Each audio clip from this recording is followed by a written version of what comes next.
Labas vakaras tiems, kas esate čia, tiems, kas dabar ką tik jungiasi ir tiems, kurie klausysit įrašą. Ir šiandien mes susirinkome vadiniai paskaitai iš pavasarinio paskaitų ciklo. Atrodo, dar ne pavasaris, bet jau norim turbūt mes to pavasario visi ir tas vasaris jau toks su potekste į vasarą, į pavasarį. Ir iš tiesų jau didžioji dalis paskaitų ir vyks kovą. Tai dėl to taip ciklas ir vadinasi. Iš paskos ciklui, kuris neseniai pasibaigė, genealogijos pradžiamokslis, iš tiesų galvojau, tas pradžiamokslis gal truputį taip keistai skamba žmonėms, bet norėjusi suteikti tą informaciją, kaip pradėti ieškoti, kaip ieškoti metrikų, kaip naudoti sistemą pagrindinę ir panašiai. O dabar toks tarsi tęsinys, klausiau dalyvių, ar norėtų toliau apie emigrantus, apie bajoriškas šeimas, sakė norėtų. Tai sudėliau tokį planelį, kad tie, kas nori, galėtų pasiklausyti. Ir kartais būna, yra buvę užsieniečių, kurie sako, tai kam čia reikia, viską galima pasiskaityti. Tai žinoma, kad galima. Viską galima susirasti ir viską galima pasiskaityti, bet žinau, kad yra žmonių, nes aš pati esu toks žmogus, kuriems lengviau suvokti, išmokti, įsiminti yra girdint, kaip kitas pasakoja. Tai jeigu jums šitas būdas padeda, aš tikrai džiaugiuosi. O šiandien mes turime įvadinę paskaitą, ką žmogui suteikia šaknų pažinimas ir bandysim pasiaiškinti. Tai pirmiausia, tiems, kurie pirmą kartą, aš turbūt trumpai turėčiau prisistatyti, kad sakeičiau tiesų. Nes nežinom, kas šneka, nebūtinai galima ir tikėti, ką šneka. Mano vardas yra Evelina Viktorija Žemaitytė, o mano darbas, veikla, gyvenimo būdas, kaip sako, kaip pavadinti, nepakadinti, yra genealogijos tyrinėjimas, bet pagrindinė mano veikla yra ne medžių sudarimas kitiems žmonėms, o būtent mokomoji veikla, paskaitos, konsultacijos, kad pats žmogus galėtų iš tikrųjų pažinti savo šaknis. Kodėl? Todėl, kad visų pirma, jeigu žmogus pats nežino, kaip vyksta tyrinėjimo procesas, nelabai susigaudo, kas ten iš kur kaip giminėje susijungia, tai jį lengva apgauti. Jis gali pasisamdyti žmogų, kuris nebūtinai viską ten taip jau teisingai, gražiai sudėlios. Tai viena dalis. Antra dalis, tai pasirinkau taip dėl to, nes jokio, sakau, savo giminės medį iki gyvenimo galo sudarinėsiu, dėl to, kad ne tik medį sudarinėjau, bet ir renku istorijas ir nuotraukas ir taip toliau. Bet iš tiesų dėl to, nes mes patys tyrinėdami, kad ir su pagalba kažkieno, bet patys įsitraukę į tą procesą, galime realiai susipažinti su savo giminėmis. Kokie buvo tie žmonės, pabandyti suprasti, kokios buvo jų gyvenimo aplinkybės, kaip jie gyveno, kas nutiko jų gyvenime, kad jie pasielgtų taip, o ne kitaip. Ir jeigu mes tik tai užsakome tyrimą, nemenką sumą, ir gaunam rezultatą, gražų paveiksliuką, pasižiūrėjom, sakom, man gražu, pasižiūrėjom, kokios ten pavardės gal įdomesnės, ir dažniausiai tai būna tiesiog į stalčių padėtas dalykas. Nebūtinai žmogus taip įsitraukia, įsigilina. O jeigu mes patys stengiamės ieškoti, tai tas įsigilinimas savaime įvyksta dėl to, kad kitaip neišeina. Man atrodo, kad jeigu jau yra tas noras pažinti, tai svarbu ir pačiam būti tame, kad ta informacija, tos žinios būtų arti mūsų ir būtų mums aiškiai suvokiamos. Būtent dėl to ir nusprendžiau koncentruotis būtent į tą mokomąją edukacinę veiklą. Ir skaitau paskaitas ir lietuvių kalba, ir anglų kalba, užsienio lietuvių palikuonims, kad paieškos būtų sklandesnė. Va. Ir manau, kad ir šį vakarą susirinkę ir apskritai toje tyrinėjimų kelionėje mes visi esam kažkokioje skirtingoje kelio atkarpoje. Tai paprastai daliai žmonių būna ta informacija, kurią jau žinoma, suprantama, aiški, o daliai gali būti nauja. Tai tiesiog, jeigu kažko trūks, norėsit dar paklausti, klauskite, pridėsiu, tada galbūt dar kažką paaiškinsiu, kad visiems būtų naudinga. Kiek įmanoma, aišku, kiek tai yra įmanoma, gal nebūtinai 100%, bet stenkimės. Va. Ir iš tiesų stengiuosi susitikimų paskaitų metu kalbėti paprastai, nes Apskritai gyvenime, tai sudėtingos informacijos mes galime rasti daug. Ir tarp tos sudėtingos informacijos dažnai pusė būna neteisinga, netiksi. Mano tikslas yra tiesiog žmonėms, nebūtinai, sakykime, kokiems akademiniai bendruomeniai ir kažkam, o tiesiog žmonėms, kurie nori pažinti giminės istoriją, tyrinėti, pažinti savo paveldą ir galų galia tradicijas, nes man atrodo, kad visa tai siejasi, kad būtų aišku, kaip tai padaryti. Kokie gali būti tie būdai, apie kuriuos gal kartais mes nepagalvojame. Ir iš tiesų tai šiandien aš vadinau paskaitą ne kaip nors apie genealogiją, o apie šaknų pažinimą, ką tai žmogui suteikia. Ir jeigu mums reikėtų įvardinti, kas to šaknis, kas pirmiausia jums ateina į galvą, rašykite į susirašinėjimą, su kuo jums siejasi žodis šaknis. Kartais mokiniai sako dantų šaknis. Tai įdomu, su kuo siejasi jums. Parašykite žinutę. Protėviai.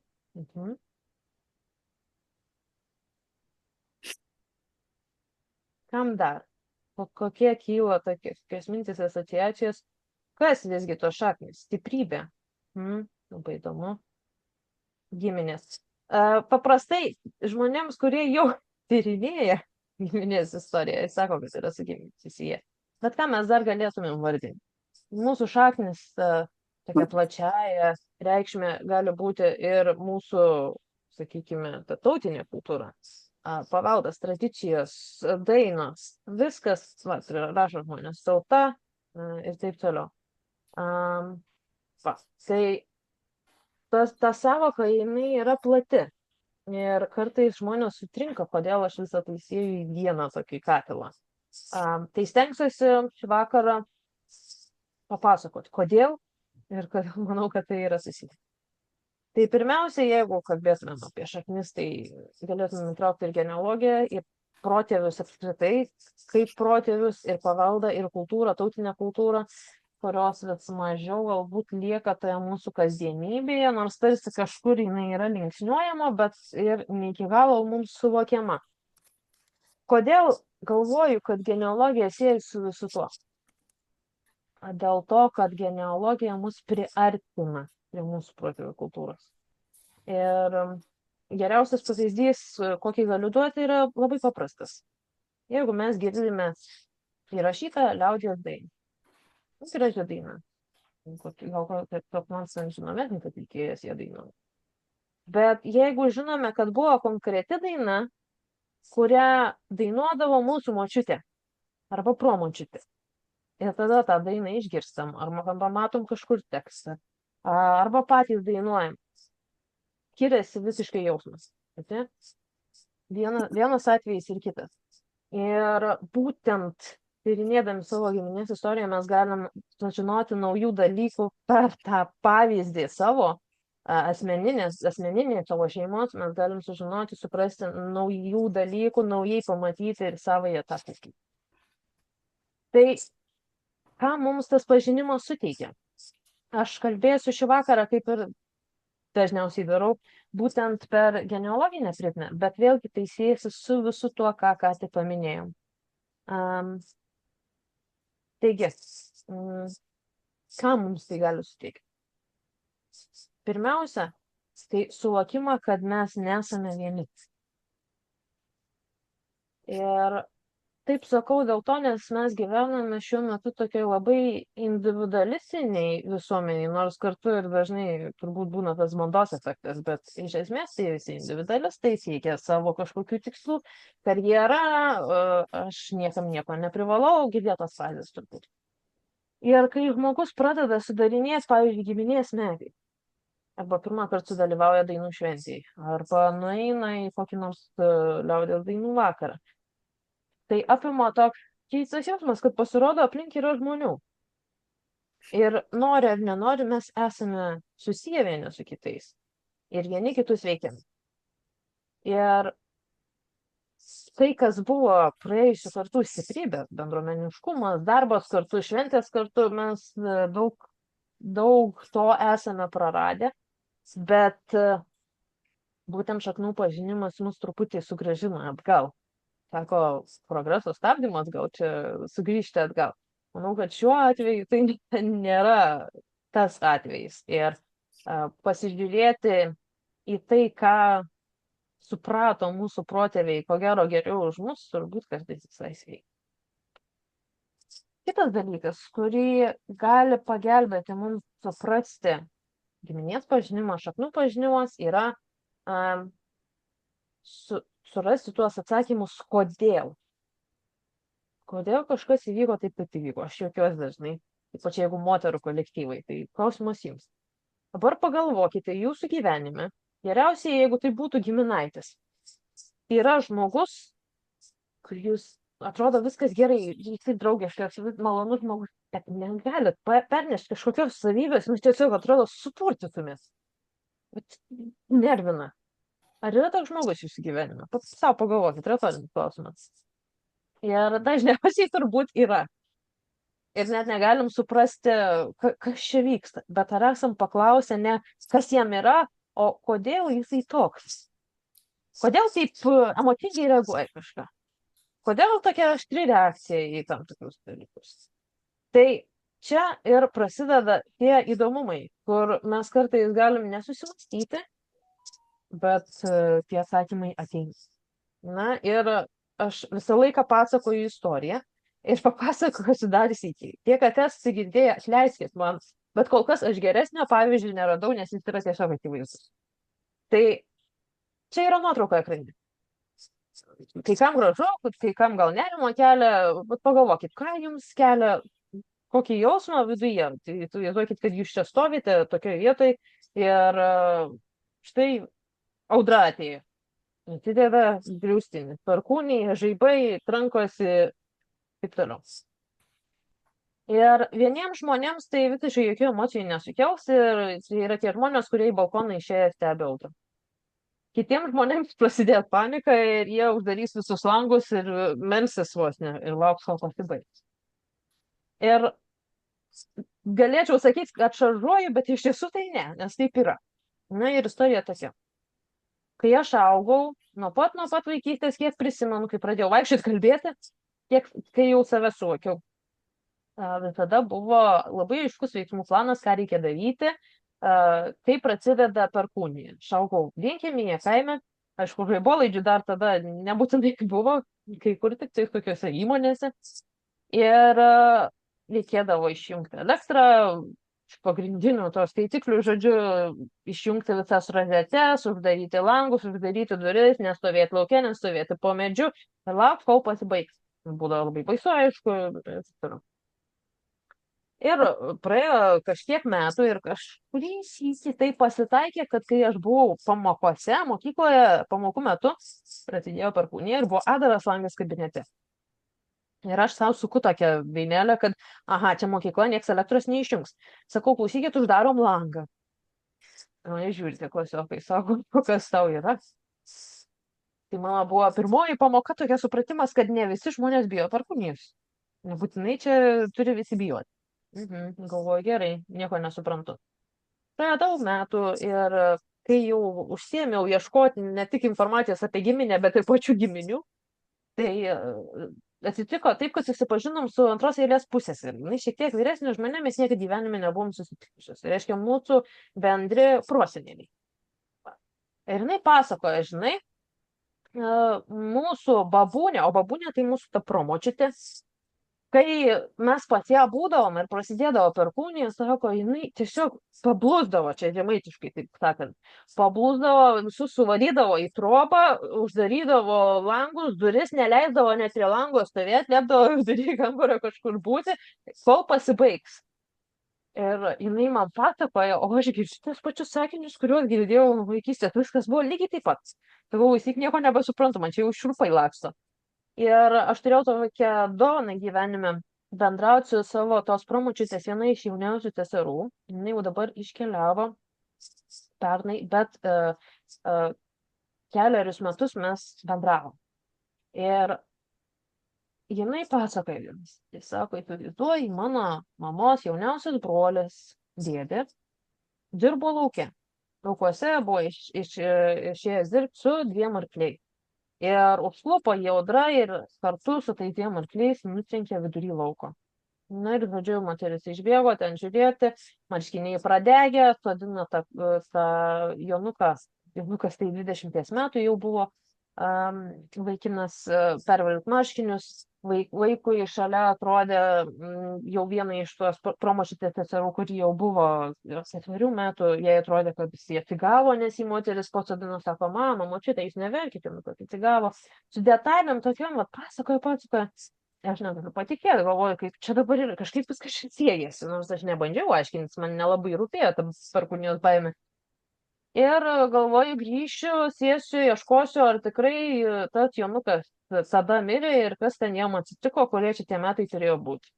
Ir tikrai, grįžtu, atsidarau mirties įrašus ir kelias minutės randu, kad 1915 metais Jonas Bacevičius mirė nuo žaibo smūgis. Rašo, kad jam 19, iš tiesų buvo 20, bet atsimenam, kad mirties įrašuose amžius dažniausiai netikslus. Ir iškart pasidaro taip labai aišku, kodėl toje giminėje, ypač moteris, bijo taip sakūnus. Sakau, ypač moteris, nes matyt, jos ten surado, jos sukosi aplinkui, ten vyrų nelabai aplinkui buvo tuo metu. Va, tai tokia įdomybė. Ir kartais mes to net nebandysim aiškintis, bet tai paaiškės. Kartais galbūt bus situacijų, kurias norėsim išsiaiškinti. Ir gali užtrukti laiko, kol suprasim, kodėl. Bet tie atsakymai vis tiek gali ateiti, jeigu mes būsim kantrus ir norėsim sužinoti. Na ir šioje vietoje turbūt reikėtų pasakoti tą jau anekdotinę virtusią situaciją, istoriją, kur ko gero iš gyvenimo yra toks buitinis anekdotas. Sako vyras žmonai, o kodėl tu, kai kepi žuvį, visą laiką nukerti jai uodegą? Jis sako, aš nežinau. Mano mama taip darė, mano močiutė taip darė ir aš taip darau. O pasirodo, kad močiutė didesnės keptuvės neturėjo. Dėl to tą uodegą nukirsdavo. O dukra ir anūkė perėmė. Tai čia tos istorijos jos iš tiesų iš gyvenimo, jos nėra iš piršto išlaužtos. Bet aišku, gal tai komiškas atvejais, bet tai gali būti baimės, tai gali būti talentai, tai gali būti kažkokie nutikimai, kuriuos sunku paaiškinti. Mes tai jų dar truputį sugrįšim. Na ir ką dar mums suteikia, tai iš esmės galimybę priimti praeitį, istoriją, žmonės ir įvykius. Ir aš dažnai kartoju, kad mes, jeigu norim išsiaiškinti kažką daugiau, privalom bent jau stengtis priimti istoriją tokią, kokia ji yra. Ir kartais mes turim tą tokią didybės maniją, mes geri, o tie tai blogės. O iš tiesų, tai kas yra labai paprastai. Kiekvieno iš mūsų giminėje yra nuskriaustųjų ir skriaudikų. Ir kitaip nėra. Mes galim bandyti nuteikti, mes galim vargti, visaip galvoti, kas čia įvyko. Galim bandyti suprasti, kodėl taip žmogus pasielgia. Tai čia jau kitas tas. Bet jeigu bandysim teisti, tai toje vietoje ir sustosim dažniausiai. O kad nesustotumėm, teks mums pasistengti, suprasti, kad tas žmogus, jisai pasielgia taip, kaip galvojo, kad yra geriausia tuo metu. Ir jeigu pakankamai toli nueisim, gal net suprasim, kodėl. Na ir, sakykime, didesnė išvada, kad visa tai mums leidžia suvokti mūsų istoriją, kultūrą, paveldą ir ne tik šalies, krašto įvykius, bet ir pasaulio įvykius per savo tą giminės patirtį, kuri tarsi asmeniškesnė negu abstrakčiai mes galvojame. Ne? Ir į šitą temą dar noriu šiek tiek tokios paslapties įnešti. Mistikos. Ar esat galvoję, kas jūsų giminės istorijoje pasikartoja ne vieną kartą? Keliose kartuose panašus įvykiai. Aš vieną sykį genealogijos grupėje paklausiau. Sakau, ką esate pastebėję, kas atsikartoja jūsų giminėje? Tai man žmonės pateikė visokių tokių variantų. Populiariausi turbūt, aišku, kur vardai duodami tokie patys, bet dažnai žmonės mini, kad gimimo datos kažkokios kartojasi. Įdomus buvo toks atvejis. Sako, tos pačios giminės atstovai gimsta ir miršta tik poriniais metais, pavyzdžiui. kas antroje kartoje pirmas sūnus Jonas buvo įdomus, bet čia toks kaip tradicija, sakykime. O kaip paaiškinti tuos atvejus, kai kelių kartų vaikai lieka našlaičiais, panašaus amžiaus? Arba panašių metų miršta tėvas. Įvairius tokie atvejai. Kaip mes juos turėtume paaiškinti? Aišku, dabar ir, sakykime, ir iš psichologinės pusės, ir įvairių kitų yra filosofijų, kodėl taip atsitinka. Mes galim rasti knygų, paskaityti. Aš per daug apie tai nekomentuoju, nes kiekvienas turim rasti savo tą požiūrio kampą. Bet noriu atkreipti dėmesį, kad taip yra. Tai istorija kažkodėl kartojasi. Ir vėl, trumpai papasakosiu. Tenks neįsiplės. Čia aš maža, tokių, taip 4-5 metų. Ir istorija turėtų prasidėti ne nuo manęs, nuo mano senelio. Mano senelis buvo vežamas į Vokietiją darbams su šeima, su mama ir broliais seserim, kai jam buvo maždaug 5.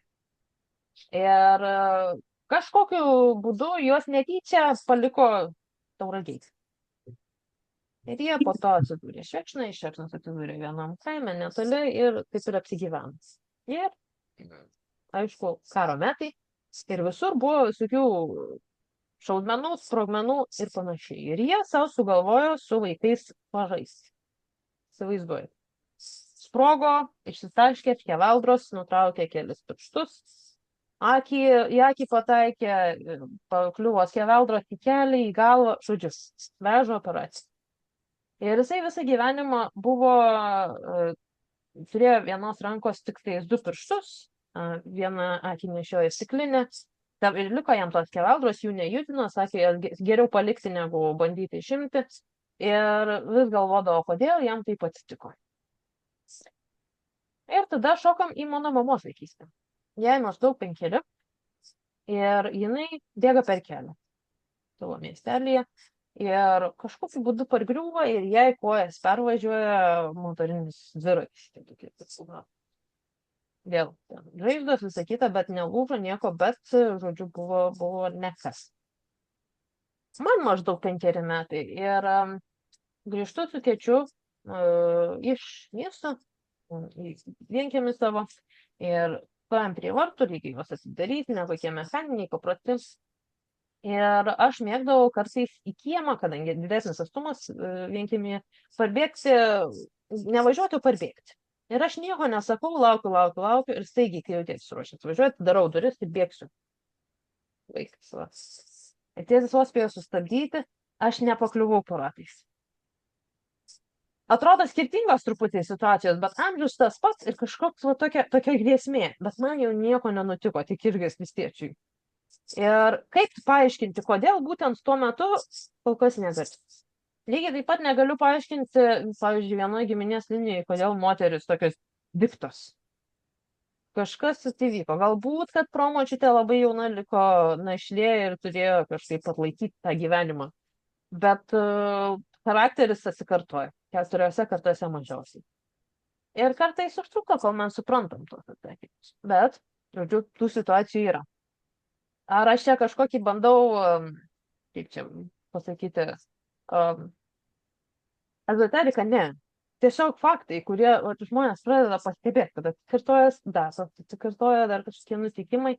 O kodėl taip yra? Yra kai kurie dalykai tiesiog perduodami, išmokstami, ar ne? O yra dalykai, kuriuos sunkiau paaiškinti. Nors jau dabar netgi, sakykime, atsikartojančias ligas, kurios neturėtų būti genetinės, jau pradeda pastebėti, sakykime, ir tyrinėja mokslininkai, psichologai ir panašiai, kodėl tai atsikartoja, nors neturėtų lemti genetinį. Koks tas genetinis įrašas išlieka. Tai čia yra pamąstymai. Tiesiog kiekvienam iš jūsų prisiminti. Ir tai yra irgi tarsi įrankis pakapstyti savo atmintį, savo artimųjų atmintį, kad daugiau praplėtumėm tą žinoti. Ar tai sutapimas? Tai, sakau, filosofijos klausimas kiekvienas galim pasirinkti, galim pasidomėti, paskaityti, bet dėmesį atkreipti, ko gero, kartas.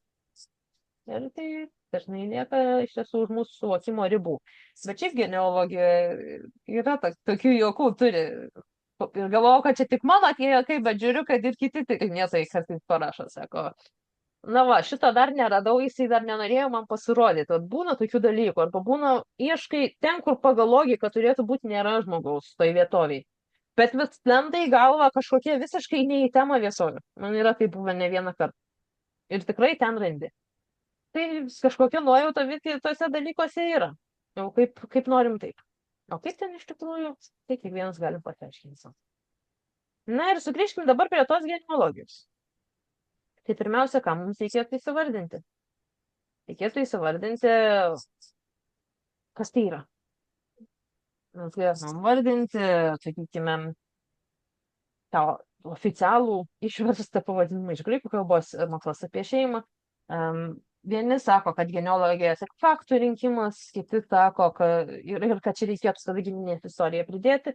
Aš galvoju, kad viskas telpa į tą žodį. Nes visame pasaulyje jisai vartojimas. Latviai tik tai susigalvoja savo, pasirodo. Jie nenaudoja žodžio genealogija. Ir telpa viskas. Ir tie tiesioginiai faktai, kada žmogus gimė, susitokė, gimė vaikai ir kada išėjo iš šitą gyvenimą. Ir tai, kas yra šalia. Mes galim rinkti istorijas, mes galim rinkti nuotraukas, mes galim bandyti suprasti, kokie buvo tų žmonių charakteriai ir kaip jie vieni su kitais buvo susiję. Jeigu reikėtų mums trumpai apžvelgti ištakas genealogijos, labai trumpai, tai aišku turėtumėm galvoti apie senasias tradicijas. Ir kad ir kokią religiją, pavyzdžiui, imtume, žiūrėtume pavyzdį, tai rastume tas užuomazgas, kur, sakykime, šitas žmogus, didvyris ar dievas, jeigu tai yra politeistinės religijos, buvo šitas sūnus, jisai turėjo tėvą. Reiškia, tos užuomazgos yra. Tai protėvių kultas, jisai buvo labai gajus ir mūsuose, sakykim taip. Mūsų senieji protėviai, jie labai gerbė savo protėvius. Ir daug apeigų buvo skirta būtent pagarbai parodyti ir netgi, sakykime, kūčių tradicija. Ji yra visų pirma aukojimas protėviams. Dabar mes priimam kaip tiesiog gausią vakarienę, ne? Bet tas buvo kitas. Va. Gerai. Toliau. Aš noriu parodyti jums pavyzdį. Tai, kas yra arčiau, aišku, priklauso irgi galbūt kažkam nepriimtina yra krikščionybė, bet jeigu žiūrėtumėm kaip pavyzdį rašytinio šaltinio, tai Naujajame testamente mes turime tiek Evangelijai pagal Matą, tiek Evangelijai pagal Luką, Jėzus Kristus genealogiją. Ir tokia detalė, kad aišku, tai yra Juozapo genealogija. Marijos genealogija nėra iki galo aiški. Kas sekė moterų genealogiją, taip jau labai. O sūnus turėjo sūnaus teisės, dėl to Jėzus Kristus genealogija ir yra laikoma Juozapo genealogija, kur nueinama iki Dievo, netgi iki Adomo, iki Dievo. Ta eilė. Yra tekę skaityti, pavyzdžiui, apie Afrikos gentis, kur visi nariai turi žinoti savo 8 kartų protėvių vardus, kad tikrai nebūtų kraujomaišos. Lyginant su kai kuriomis kultūromis, kur kaip tik yra visiškai priimtina tuoktis su pirmos eilės pusbrolis. Taip pat yra tekę skaityti ir apie dervišų kultūrą. Tai yra tokia religinė skriptis, kur vyrų dvasinė praktika yra suktis aplinkui. Šokis, sukimas, jie turi tokius, žodžiu, apsiaustus. Tai yra tekę skaityti, kad jie bent jau seniau turėdavo su savimi nešiotis kažkokią plokštelę tam tikrą, kurioje buvo 7 kartų protėvių vardai. Žodžiu, tas noras save sieti su tais, kurie buvo prieš tai, kurie mums davė pagrindą, kurių dėka mes gimėme, jis turbūt buvo visada. Aišku, jeigu galvotumėm apie Lietuvą ir tuos laikus, kuriuos jau aiškiau suvokiame, tai valstiečiams ar reikėjo giminės medžio? Na ne. Giminės medžius turėjo kilmingos šeimos tam, kad galėtų perduoti turtą ir titulą. Dažniausiai ten vėlgi vyriškos linijos naudojamos. O aš kartais net galvodavau, negi lietuviams nebuvo taip svarbu, jeigu tai buvo tiesiog kaime gyvenantis valstiečiai. Ar jiems nebuvo taip svarbu, kad jų tie giminės. Ir vyresnių žmonių, jeigu paklausumėm, tai jie kartais sako, kad kažkaip nebuvo net svarbu žinoti, kad ten tie seneliai ar proseneliai. Bet turbūt svarbiau buvo tas bendruomeninis gyvenimas, kas bendruomenėje, kas kaiminystėje. Ir dažniausiai tie žmonės buvo giminės, tik jau neakcentuojama, kuris artimesnis, o kuris tolimesnis. Bet jeigu kalbėtumėm apie dabartinę situaciją, tai visų pirma, aišku, vis dar kai kurie žmonės laikosi tos nuomonės, kad tyrinėti reikia tik tais bajoriškas linijas, nes kitas neįdomu. Čia labai nepritariu ir nesuprantu šiais laikais šitą, bet yra žmonių, kurie taip galvoja. Netgi yra tekę skaityti, kur sako, aš tik vyrišką liniją tyrinėjau, kam tas moteris tyrinėja? Nežinau, kodėl. Bet jeigu bendrai situacija genealoginių tyrimų, tai yra tokia, kad genealogija vis dar yra kaip pagalbinė istorijos disciplina, ne kaip atskiras mokslas pripažįstama. Ir aš bandžiau peržiūrėti, pavyzdžiui, aukštųjų mokyklų programas susijusias su istorija ir panašiai, ir neradau nei vienos programos šiuo metu, kurios studijų plane būtų toks atskiras dalykas kaip genealogija. Yra archyvinė praktika kai kur. Ką ten tas archyvas ieškoti, tai jau neaišku. Va, tai tokio oficialaus statuso nėra. Na ir besidominčių tarsi yra, bet žmonėms ne iki galo yra aišku, kaip ieškoti, kur ieškoti. Vėlgi, jeigu lygintumėm su Latvija, susidariau įspūdį, kad ten yra populiariau, nes pasirodo, kad vienas iš svarbesnių politikų pats domisi genealogija, dėl to skyrė dėmesio, kad būtų tvarkoma ir, sakykime, ir archyvų medžiaga, ir ten yra paprasčiau, netgi iš dalies prieinama, ir archyvas pats labiau pagrindinis, kuris yra labiau kreipia dėmesį ir didesnė, netgi ir, sakykime, socialiniuose tinkluose jų didesnės bendruomenės yra negu mūsų. Va, toks skirtumas. Tai situacija tokia, kad susidomėjimas didėja ir besidominčių amžius jaunėja, matau tą, bet vis dar esam tokiam tarsi šiek tiek užribyje, ko čia knaisis po tą praeitį. Jeigu reikėtų truputį paskaičiuoti, tai aišku, esam matę ir skelbia vis žmonės labai dažnai, kiek mums reikėtų protėvių, kad mes būtume. Tai iki 7 kartos matom, skaitis, kad su mumis pačiais 127, tik tai tiesioginė linija. Tai dažnai klausiu žmonių šito klausimą. Tai kas, žinote, ir esate buvę, prašom nepasakinėti. Kaip jūs galvojate, šitas skaičius 4095, kiek kartų tai yra? Čia yra žmonių skaičius, ne metų, o žmonių. Tai reiškia tiesioginės linijos žmonės. Kaip jūs manot, kiek kartų? Jeigu mes esame pirmą kartą, mūsų tėvai antra, seneliai trečia ir taip toliau, ir taip toliau, ir taip toliau į praeitį. Man labai įdomu, kaip mes įsivaizduojame tą savo giminės medį ir kaip mes įsivaizduojame skaičius savo protėvių. Nes kartais net nesusimatom, čia yra matematinė progresija, žinom.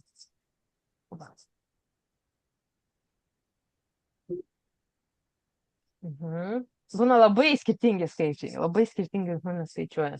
Pradeda kažkaip ten skaičiuoja tos veiksmus daryti galvoje.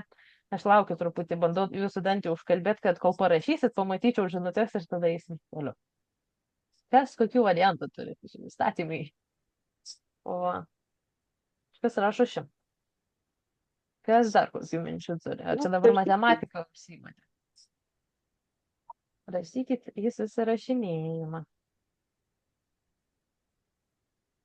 Kaip? Kažkas sako 120.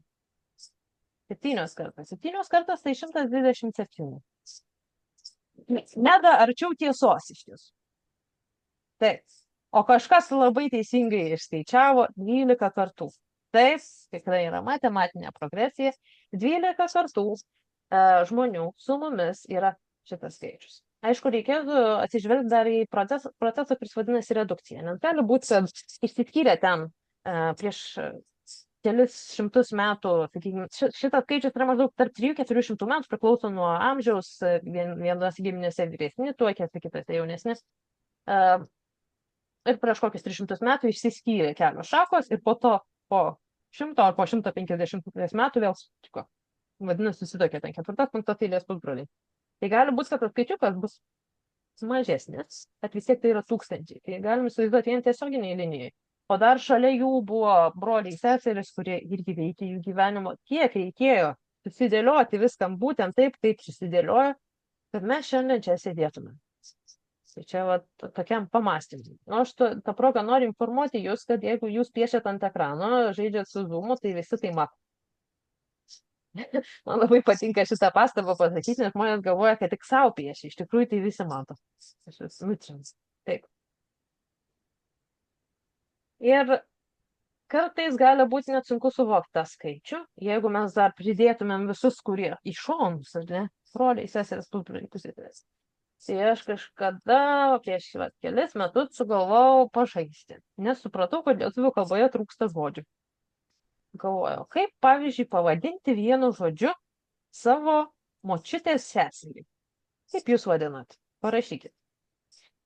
Pradėjau ieškoti, žiūriu, kažkaip čia man žodynė nesiseka, gal nemokėjau ieškoti tuo metu. Pradėjau skaityti valstybinės lietuvių kalbos komisijos straipsnius, įvairius, ką tik bet sugalvojau, ten ir civilinio kodekso, tas skyrius nėra apie giminystės ryšius, atsiprašau, aišku, ten tik esimiausia prašyti. Tada pradėjau žiūrėti žiniasklaidos straipsnius, kur kokie tie giminystės pavadinimai paminėti. Arba, pavyzdžiui, kaip pavadinti savo tėčio pusbrolį. Jis sakys, arba tėčio pusbrolis, arba kaip dėdė. Tai kai sako, taip nelietuviškai žmonės, kad Lietuva švagerių kraštas, tai aš kitaip sakau. Dėdžių ir tetų kraštas. Visi dėdės ir tetos. Ir atpasakojo, senelių buvusi kaimynė, kai jie jauni buvo, kur gyveno kaime, sako, atėjo ten pas mano tėvą, pas jos tėvą, mūsų senelis, ir sako, dėdė, patark man. Tai tas dėdė, pasirodo, tikrai buvo ne šiaip, kad kaimynas dėdė, bet buvo jo motinos antroji eilės pusbrolį. Žodžiu, kaimuose visi jie buvo giminės. Ir galvoju, negi tų žodžių nereikėjo. Bet visgi, turbūt reiktų pagalvoti tą, kad jiems nebuvo svarbu skirstyti, kuris artimesnis ar tolimesnis, buvo esmė, kad jie visi kartu vieni kitiems padeda. Tiesiog kasdienybė tokia. Va, o jeigu lygintumėm su kitom kalbom, tai turbūt tenkit. Aš paprašysiu išsijungti mikrofonus gerai, aš vis išjungiu, bet kažkas įsijungia, vėl bandau išjungti, nes mes tada ir girdim. Taip, tai jeigu lygintumėm su kitom kalbom, tai anglų kalboje visi yra skaičiuojami pusbroliais pusseserėm, cousin. Ten, sakykime, tėčio pirmos eilės pusbrolis bus first cousin once removed. Pirmos eilės pusbrolis vieną kartą ką. Iš pradžioje galvoju, kaip čia tas remove, tai kažką pašalinti, ištrinti. Po to sugalvojau, kad turbūt teisingiau būtų versti atitrauktas, patrauktas. Vieną kartą patrauktas, reiškia, per vieną kartą pasisninkė. Tai tokių įdomybių. Na, o pavyzdžiui, ispanų kalboje. Ispanų kalboje močiutės sesuo būtų tía abuela. Teta močiutė. Sudėjo du žodžius ir išėjo teta močiutė. Tai mes kažkaip tokios sistemėlės taip ir bendrinės neturim. Aš tiesiog pabraižiau tą, ką sugebėjau surasti iš savo supratimo ir sudariau tokią lentelę. Bet kad mes iš vis galėtumėm surasti tuos žmonės, aišku, mums reikia kažkokių veiksmų, kad mes iš vis galėtumėm sužinoti, kas jie tokie buvo. Tai idealus veiksmų planas, kai mes norime pradėti savo kaimynės medį, rinkti informaciją, būtų maždaug toks. Tai yra idealus variantas įsivaizduojamas, kuris niekada neįvyksta. Suprastai, tai yra visko mišinys ir mes stengiamės pagal tai, ką randam, ieškoti toliau. Tai pirmiausia, reikia nuspręsti, ko ieškom.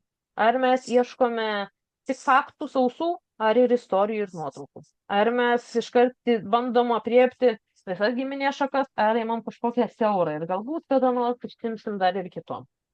Tai čia reikia pasirinkti. Tada, aišku, reikės pasitelkti gyvąją atmintį, užfiksuoti faktus, kuriuos išgirdom, peržiūrėti dokumentus ir nuotraukas, kurias jau turim arba turim mūsų giminės, analizuojam pagal įvykius vietas, labai svarbu pagal vietas, ir jau tada ieškosim metrikų, tada surašym papildomų šaltinių ir sisteminčius. Tai teoriškai. Sakykime, mes pradedam nuo to, ką žinom patys. Tada sakau, kad genealogijos geriausias draugas yra rašymas ranka. Ir jeigu mums sunku pradėti, galbūt kartais verta tiesiog pasiimam užrašų knygelę ar popieriaus lapų krūvelę, paskiriam valandą, dvi, netrukdomo laiko ir rašom viską, ką prisimenam apie giminės istoriją. Būna žmonės sako, bet aš tai nežinau, aš vis nieko. Tada sakau, rašyk apkalbos, kokias esi girdėjęs.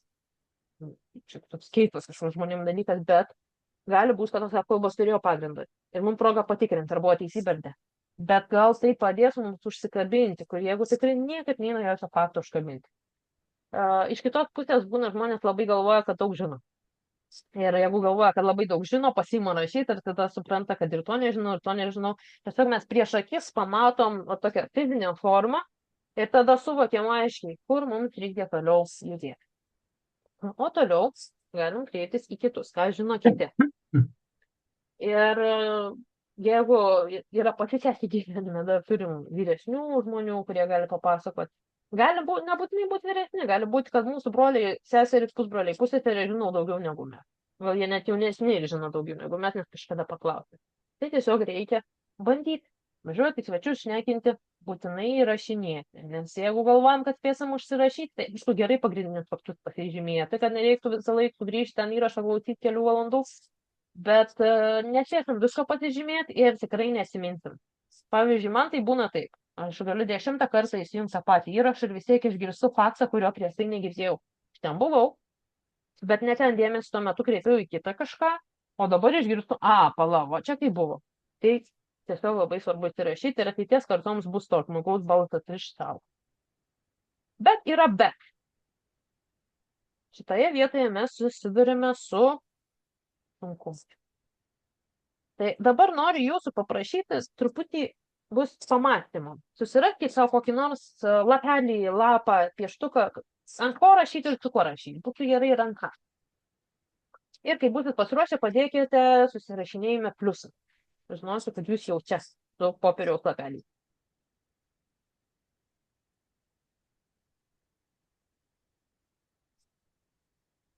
Plius. Gerai. Taip. Dabar jums užduotis labai paprastai. Per 2 minutės, žinai, būna tas minčių lietus toks. Turit 2 minutės, aš pastebėsiu laiką ir pasakysiu, kada sustoti, užrašyti savo bent 5 pagrindinės problemas, su kuriomis susidurite savo tyrinėjimo kelyje. Giminės pažinimo, šaknų pažinimo kelyje. Tiesiog, kas tik ateina į galvą, pradedam.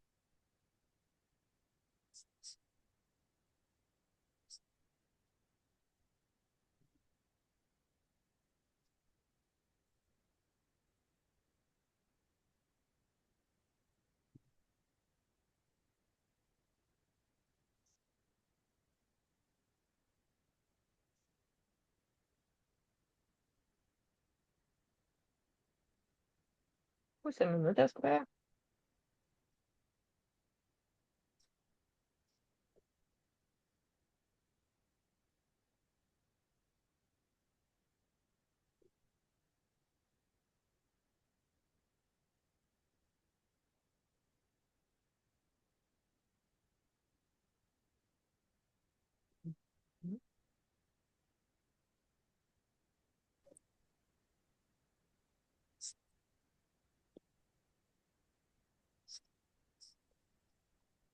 Minutė.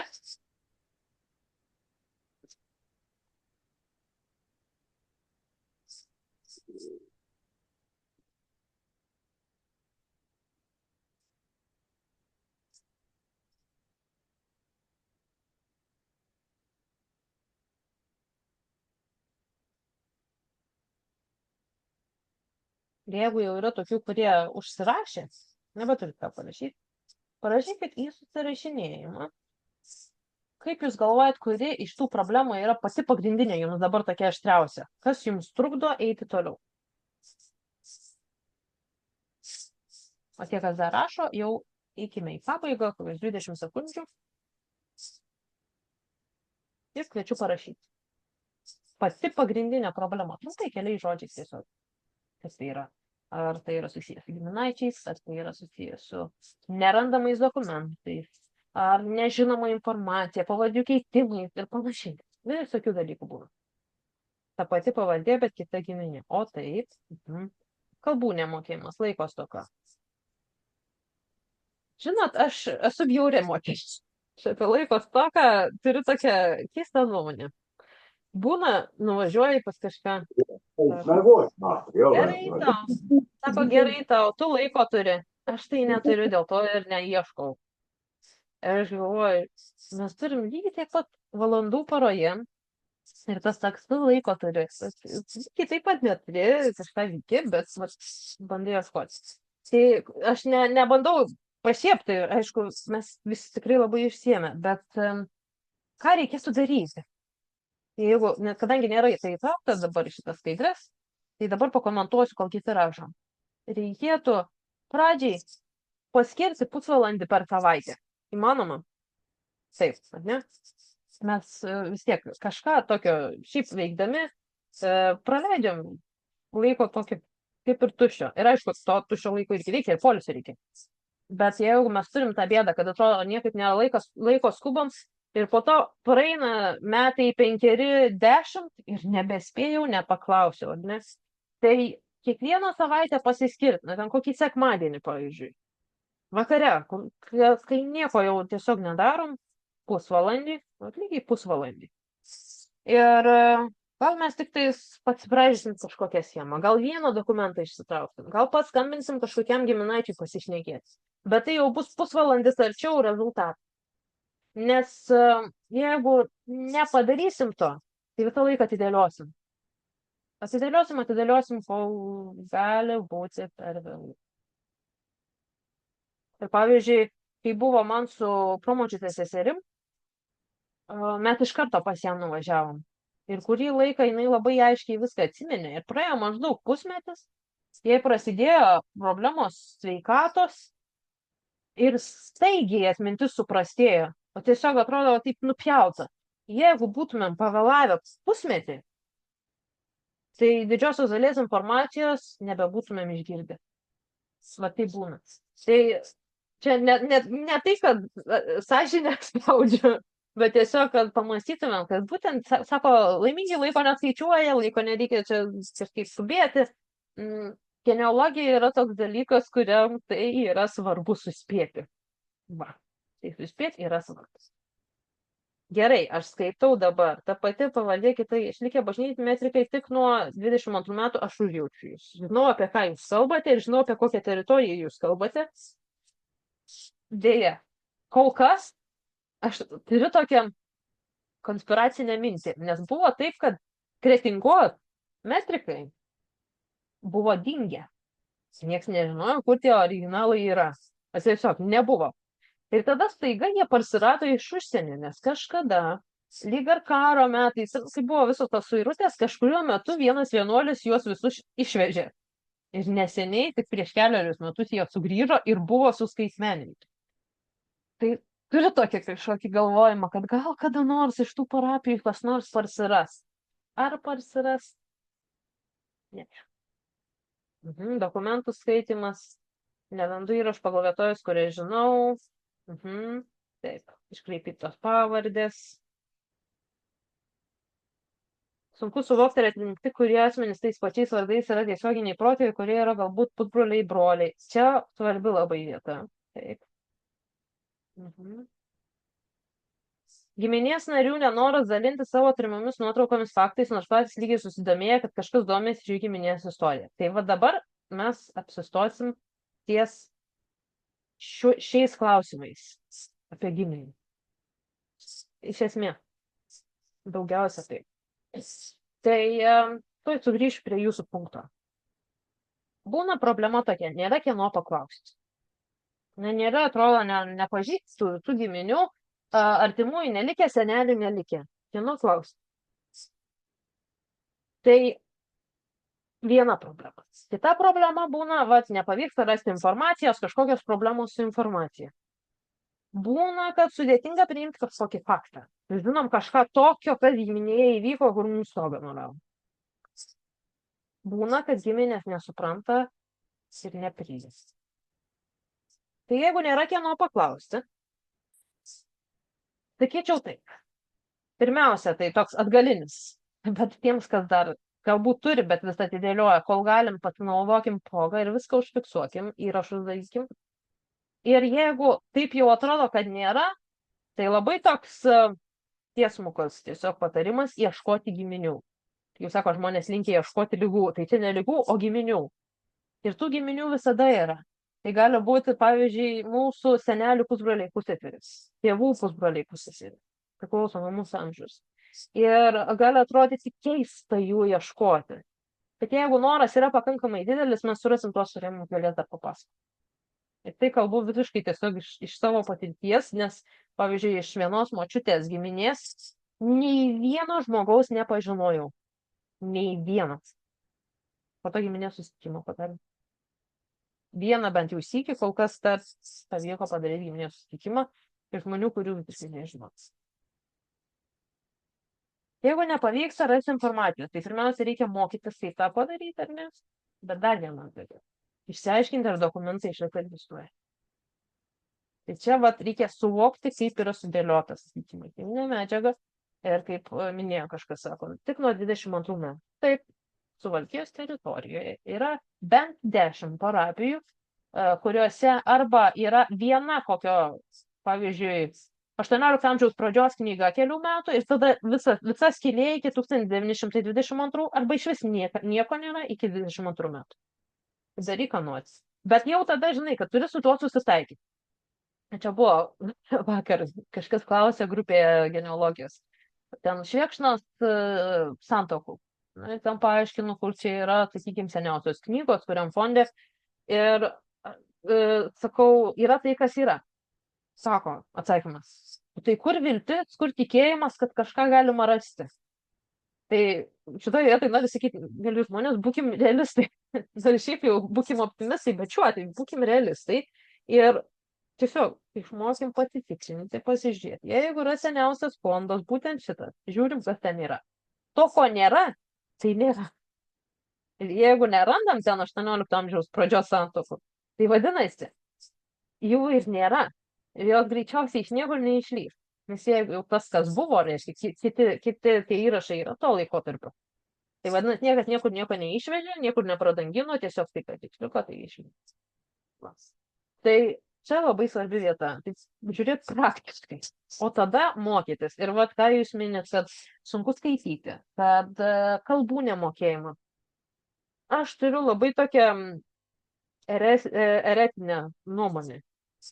Net nemokėdamas kalbų gali analizuoti bažnytinius įrašus.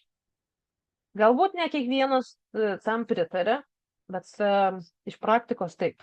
Netgi ir užsieniečiai, kurie nieko bendro neturi nei su kirilica, nei su lietuvių kalba, jie sugeba susirasti savo giminės įrašus. Galbūt nenuosekliai ten suprasti, kas yra parašyta, bet atpažinti, kur yra jų giminės. Mums pradžiai vien tai jau yra svarbu. Aš nemoku lenkų kalbos, o su lotynų kalba tai taip draugauju labai kaip būna tolimi pažįstami. Tai tiek. Bet pačius metrikus galiu suprasti. Pasižiūrėk, mėnesius pavadinimus, aišku, nepavyksta taip jau įsidėmėti nemokant tos kalbos. Bet mes tą galim padaryti. Ko reikia? Reikia laiko ir kantrybės. Nes žmonėms dažnai būna tokia reakcija. Atsiverčia įrašą, pasižiūri, Dieve padėk, nieko nesuprantu, jungiu lauk. Tai neišjung.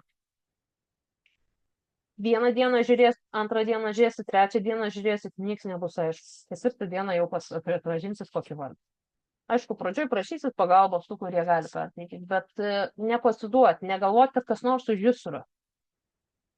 Ir man lygiai buvo tas pats. Pirmas 2 savaitės, kai pradėjau, pačioje pradžioje, tyrinėti būtent metrikus, aš sėdėdavau nuo ryto iki vakaro.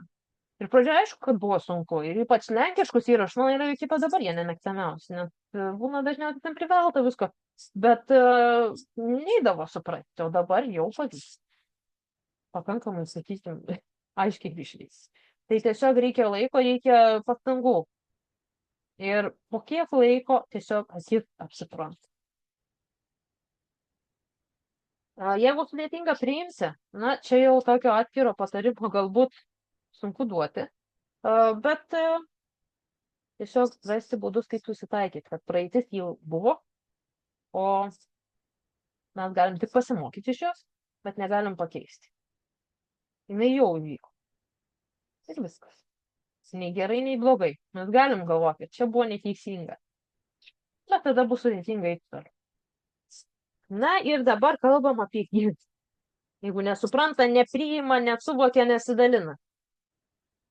ko mes turėtumėm tikėtis, kai pradedam ieškoti giminaičių. Arba norim atkurti ryšius su giminaičiais, su kuriais nutrūkė ryšiai, bet mes juos galbūt žinojom. Tai pirmiausia, turim tikėti, kad bus tas pasipriešinimas ir nesupratimas. Kokie yra vaistai? Pirmiausia, kantrybė. Antra, jeigu žmogus nesidalina nuotraukom, būna tokie atvejai, kai mes rašom, atsiųsk man nuotraukas. Neatsiųsk. Didžioji dalis neatsiųs, nebent patys labai įdomu. Mes turime važiuoti į svečius ir neprašyti išsivežti, o prašyti tik parodyti ir leisti nusifotografuoti. Jeigu prašytum išsivežti, galvos, kad pradanginsim, atimsim ir viskas. Po to, kai būna, kad pamato, kad tikrai esi sąžiningas žmogus, nieko neatimi, tai būna leidžia pasiskolinti, kad ramiai galėtum susiskenuoti. Bet vis tiek esmė prašys, kad parodykit man, aš dabar fotografuosiu. Gal ten kokį nešėjimą kienį, gal tiesiog telefonu. Pasirėtumėm skaitmeninės kopijas. Tai bus vis tiek mums žymiai geriau, negu neturėti. Aišku, reikia tada žiūrėti, kad gražiai viską padarytumėm. Ne ten kryvai, su atspindžiais, o prie gero apšviesimo, tiesiais kampais, viską teisingai. Būna, kad tarsi ir sutinka, ir priima, ir rodo, bet kartu taip ir pašiepia, ir kam čia tau to reikia, ir iš viso, kam tu čia gilinės, tai labai sveika yra daug ką nuleisti juokais. Nesusireikšminkim, gerbėmėjai, mes labai kažkaip įsižeidžiam. Kaip čia man taip pasakė? Pasako, palik mirusius ramybei. Šneka gražiai, vaišina viską, palik mirusius ramybei, nes supyksta. Bet tai to žmogaus nuomonė. Na ir aišku dar ir toks dalykas, kad kartais reikia tiesiog sulaukti. Ko? Tų, kurie atvirai priims, tų, kurie papasakos. Jeigu pirmas, antras nebūtinai suprato, nebūtinai viską papasakojo, atsiras tie, jeigu nepasiduosim ir ieškosim, atsiras tie, su kuriais mums pavyks. Toliau, gali būti, kad sulauksim visiško atsisakymą. Tai čia, pirmiausia, duoti laiko žmogui taip apgalvoti viską, sukrantyti ir gal po to vis tiek sugalvos, kad gali kažką papasakoti. O jeigu ne, susisaikyt ir keliauti toliau. Atsiras kitas, kas papasako. Na ir ko dar galima tikėti, jeigu jau pavyko mums nuvažiuoti pas tos giminės, bet raktas nuvažiuoti. Galim telefonu, jeigu pažįstam, jeigu jau kelis kartus susitikom, tada galim kažko gal ir paklausti, paskambinti pasišnekės. Arba ten pusseserė, su kuria ir šiaip bendravom visą gyvenimą. Bet šiaip tai reiktų važiuoti į svečius, nusivežti ragėlį ir, žodžiu, taip prie arbatos nekinti. Ir skirti tam laiko neskubėti, tai nebus per valandas.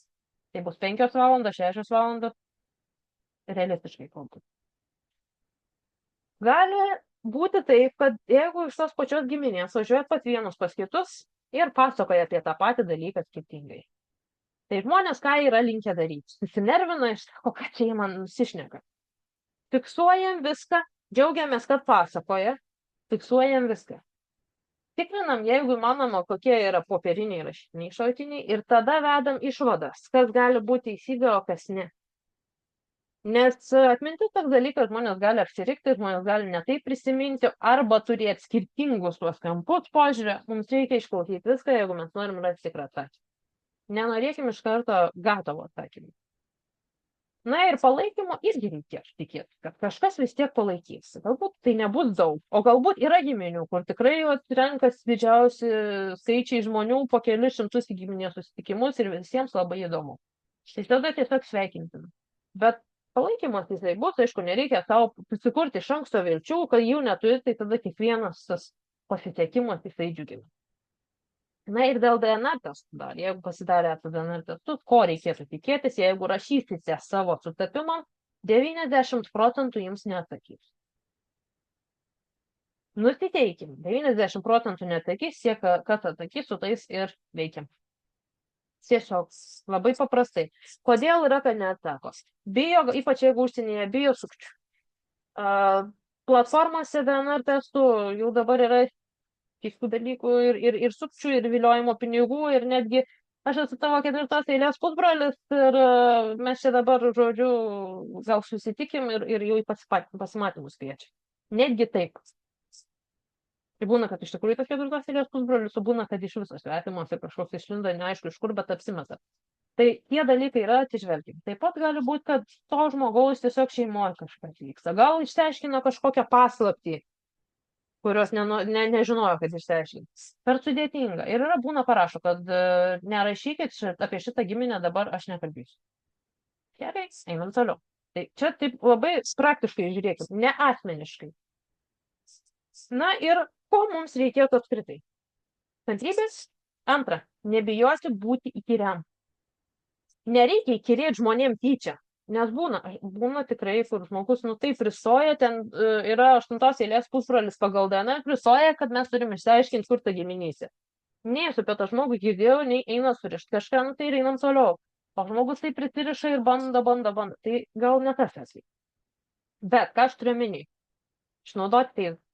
Ir čia žmonės bijo kažkaip paskelbti, kad nepasirodytų kaip nors, kad aš čia ieškau giminių. Kai aš norėjau surasti savo giminės, tai buvau įkyri. Ne asmeniškai ten žmonėms, bet skelbiau per visur. Per visas grupės ir giminių paieškos, ir genealogijos, ir netgi ten, kur padangas pardavinėja, tiesiog vietinės grupės. Ir pavyko surasti tos giminaičius ir susisiekti.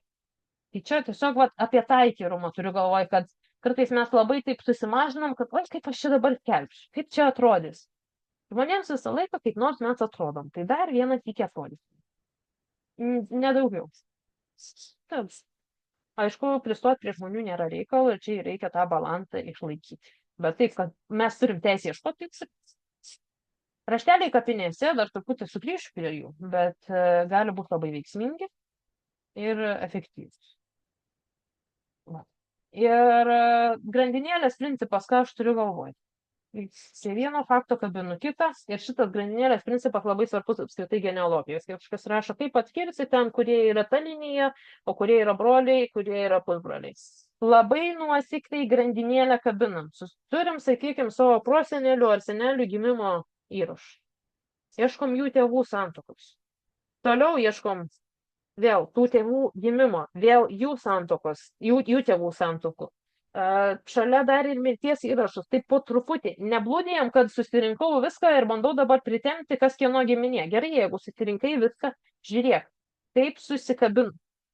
Nes jeigu nežiūrėsim tokią logišką seką, būtent tos linijos, tai mes ten galim nusišnekėti iki negalėjimų. Va. Ir kas dar svarbu, ypač jeigu važiuojam pas giminės, neapsiribot, kad aš sužinosiu tik apie vieną giminę. Nes gali būti, kad ten kažkas bus susijęs su dar kita giminė ir dar žinot apie kažką, tai kartais paminėti visai verta ir šalutinius tokius dar faktus. Net man yra buvę, kad nuvažiavome mes su šeima pats senelio vaikystės kaimynų dukra. Ir buvo jos dukra irgi atvažiavus. Tai ne tik apie tą giminę pašnekėjom vieną, bet dar apie 2 kitas atskiras linijas, kur atrodė nesusiję. Bet tai būna. Tai tiesiog taip žiūrėti plačiai ir kartais mums kažkaip ateina tos galimybės. Ko aš čia dar neparašiau? Kas metrikų ieško? Būkit geri, nenaudokit čia GPT nagrinėti savo metrikams, nes jūs prisirašysit į savo medinę sąmonę. Aš pavyzdį dėjau jau ne vieną kartą ir vis tiek žmonės su manim ginčijas, nors mato pavyzdį, bet ginčijas, kad čia yra gerai, kad galima naudoti. Tai jūsų reikalas. Bet tiesiog tada nerodykit to medžio kitiems, kad niekas nenusikopijuotų, nes ten bus nesąmonė tiesiog. Sako žmogus, aš pasitikrinu. O kaip tu pasitikrini, jeigu nežinai, kas ten parašys? Mokykime naudoti savo galvą, kol dar sugebam. Gali būti, kad paskui nebesugebėsim. Dabar dar viena tema. Kai jau nuvažiuojam pas giminės, ko jų klausti? Tai man atrodo svarbu taip. Klausi ne tiesiogiai, kad kada gimė tavo mama, kokios močiutėlės, kuriai jau ten 95 metai. Gali sakyti, kad neprisimena, nežino ir panašiai. Klausiam tokius abstrakčius kontekstinius klausimus. Keli pavyzdžiai ekrane. Ir kai žmogus pradeda pasakoti istoriją kažkokią, tai vėl tas grandinėlės principas, ta atmintis kažkur atsikabina, va ten tokie.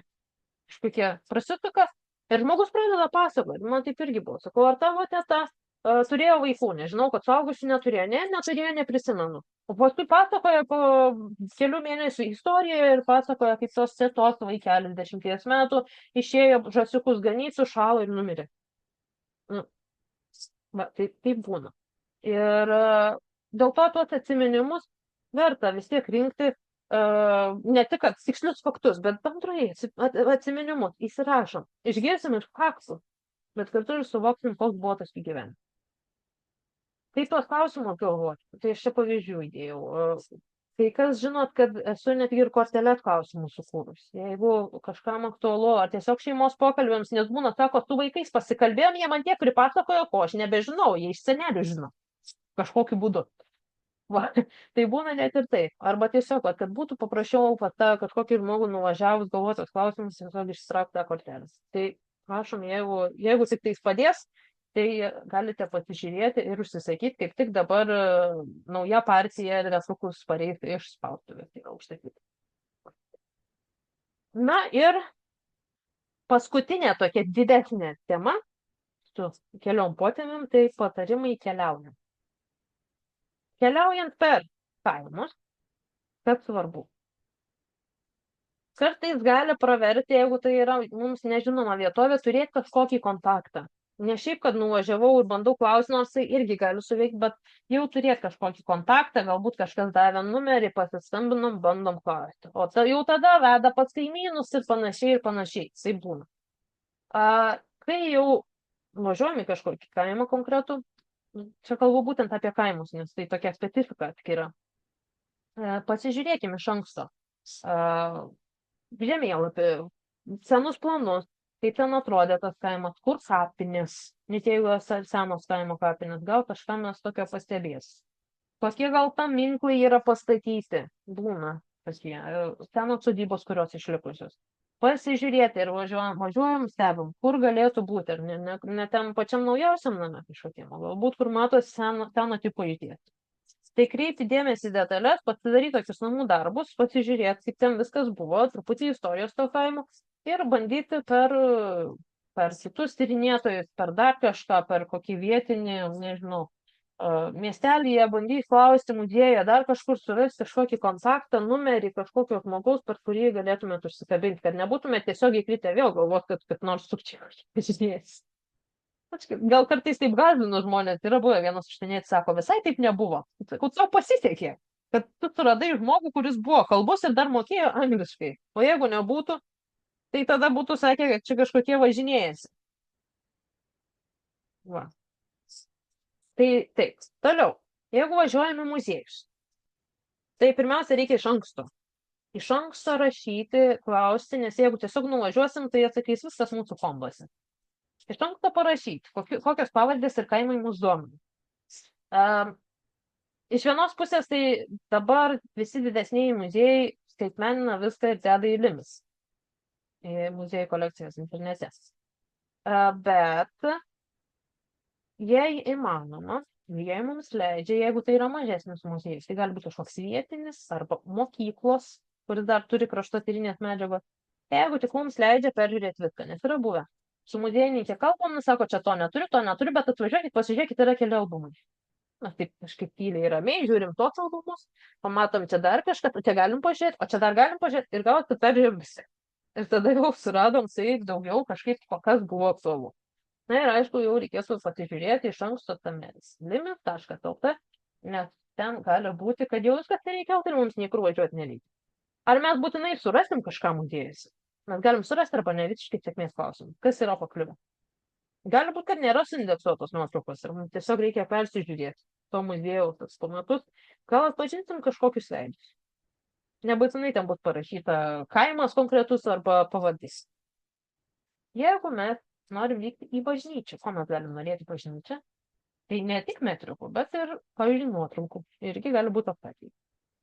Tai pirmiausia, turime iš anksto susitarti su klebonu. Ir čia reikia vėl nusiteikti. Vieni klebonai priims, o kiti ne. Ir jeigu nepriims, tai neperšnekėsit nei su giminaičiais iš tos parapijos, nei dar ko. Tiesiog taip yra. Galbūt galima, jeigu ieškom konkretaus įrašo, bandyti per viskupiją, tačiau toks ilgesnis kelias, arba kaip juokės žmonės kartais sako, nu tai lauk tada, kol klebonas patikės. Tai toks pusiau juokas, bet pusiau teisybės.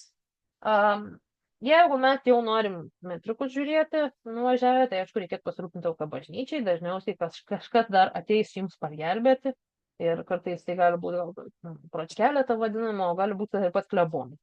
Tai yra buvę, kad klebonas 4 valandas su mumis sėdės ir varstė metrikus. kartu padėjo. Va. Gali būti, kad parapija turi nuotraukų. Vėlgi žinau iš savo patirties pavyzdžių, kur labai daug nuotraukų yra. Ir galbūt ten suras savo irgi pažįstamų veidų. Na ir vėlgi, namų darbai. Pasidomėti istoriją, pasižiūrėti, kas ten gali būti išlikę, ar degė, ar nedegė, žodžiu, kaip viskas vyko. Ir kokiais metais tas gaisras galėjo būti, kas ten galėjo išlikti. Bet šitoje vietoje dar priminimas, kad jeigu bažnyčiai sudegė metrikai, nereiškia, kad jų nėra, nes išskyrus Suvalkiją, tą pusę Užnemunės teritoriją, buvo daromi nuorašai dekanatui vyskupijai. Dėl to archyve yra, o bažnyčiai gali ne. Na ir jeigu vykstam į kapines, na tai pirmiausia, verta pasižiūrėti semesį arba kitos sistemos, jeigu tai yra konkrečios, pavyzdžiui, vietovės tokios kaip Vilniaus rajonas, Vilniaus miestas, Raseinių rajonas, Kretingos rajonas turi atskirą savo bazę.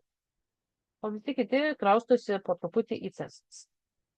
Toliau, jeigu nerandam, gali būti, kad tik tai gyvai pamatysim, nes gali būti, kad buvo įvesta į sistemą su klaidom. Arba neryškus užrašai. Net suvedama yra tik tai. Na, sako jie, kad dabar jau ieško ir tų kapinių knygų, kurių ten vienetai kažkur išlikę ir pagal jas irgi įvedinėja, bet daugiausia tai bus tiesiog antkapių, senieji kapai. Dabartiniai jau yra suvedami su visa informacija tvarkingai. Toliau, stebėti nuotraukas ant antkapių irgi žiūrėti. Kas gali ten mums pasirodyti ir gal kartais iš bruožų, net būna eini ir pamatai, čia šitas žmogus, aš kažkur jį mačiau. Ir nagrinėjai, kas ten yra. Tai toks kaip atskiras šaltinis, toks fizinis. Ir, kaip minėjau, palikti raštelius.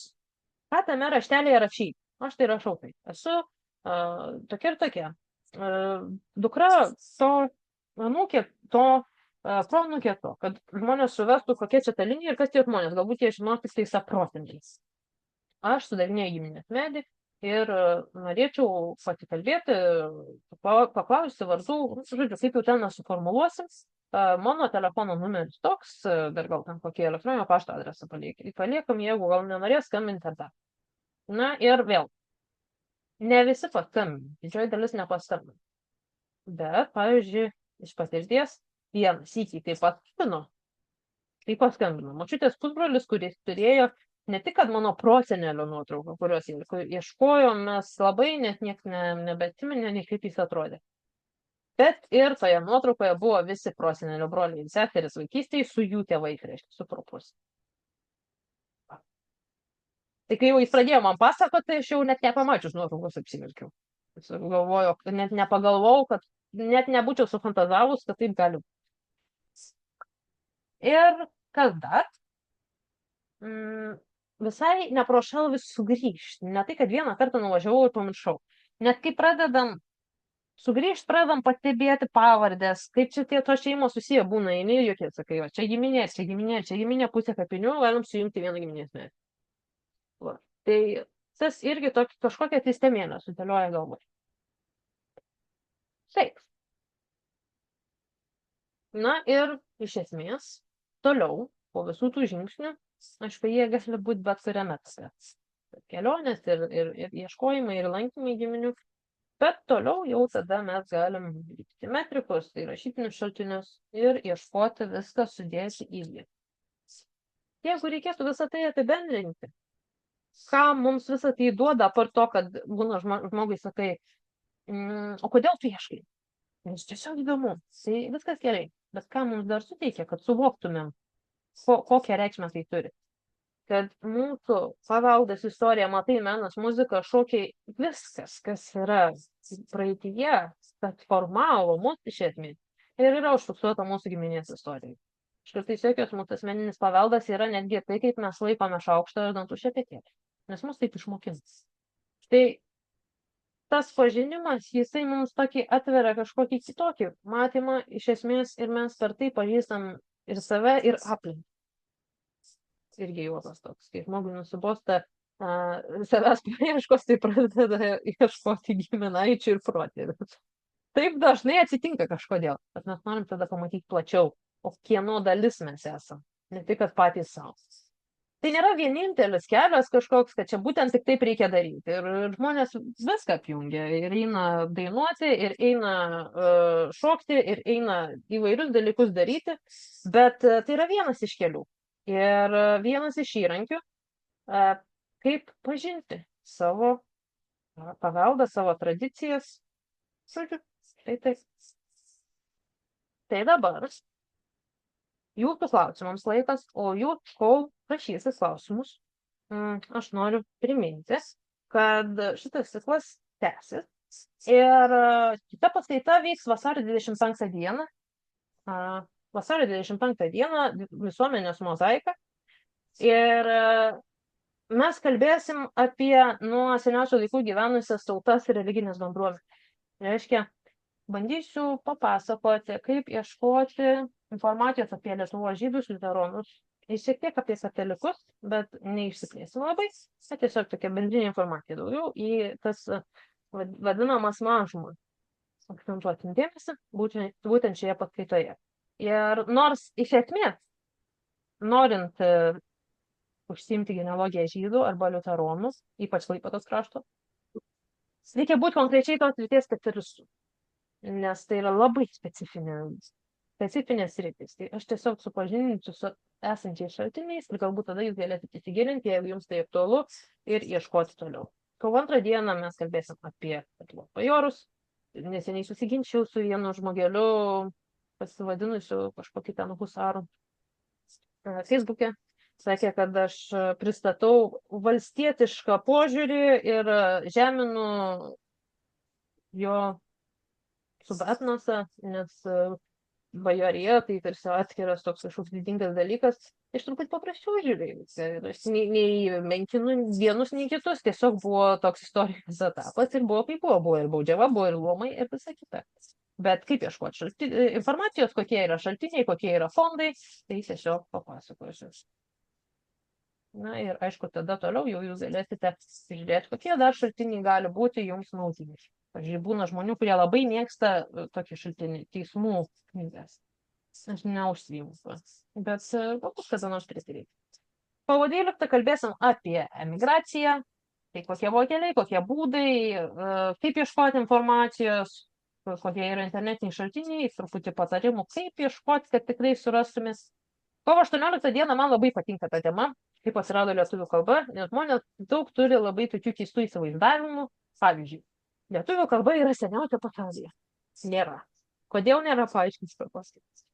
Kovo 25 viena pagrindinių tokių paskaitų genealogijos pagrindui, kam reikalinga jinai, kaip pradėti tyrinėti, tai mes eisim per įvairius internetinius daugiausia šaltinius, kur galima ieškoti informacijos. Na ir paskutinė paskaita balandžio 1, per tą melagių dieną, tiesiog truputį apžvelgtim Velykų tradicijas Lietuvoje.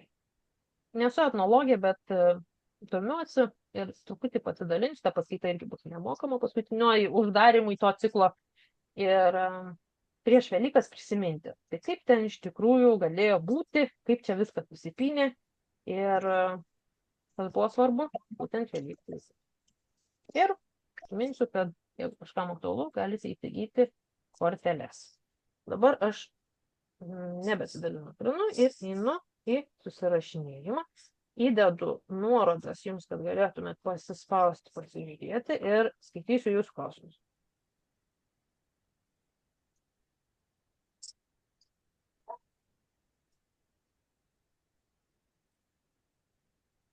Taip.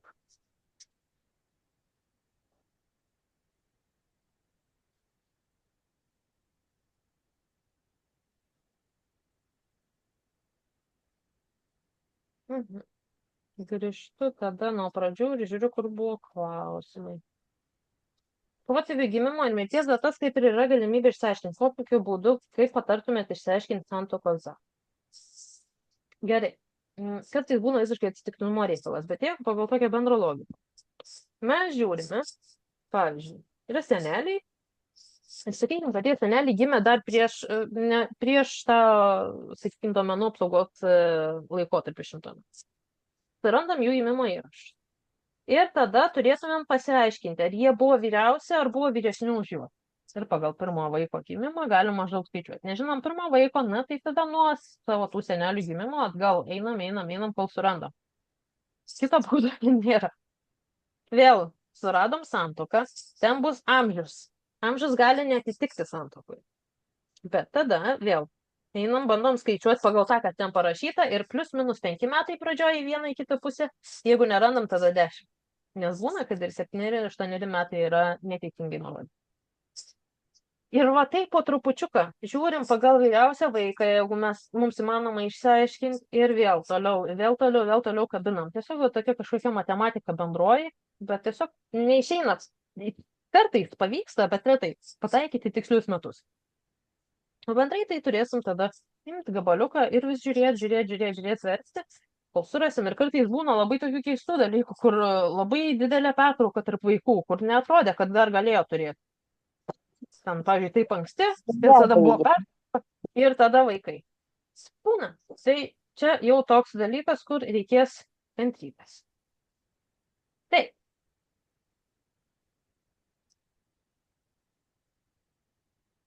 Gal kokių knygų rekomenduotum?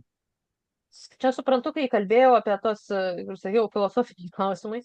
Tai iš esmės aš galiu atsiųsti sąrašiuką, bet tikrai ne visas esu skaičiusi ir nežinau, ar visas noriu skaityti, nes tiesiog kiekvienas turim prisitaikyti pagal savo matymą, pagal savo mąstymą.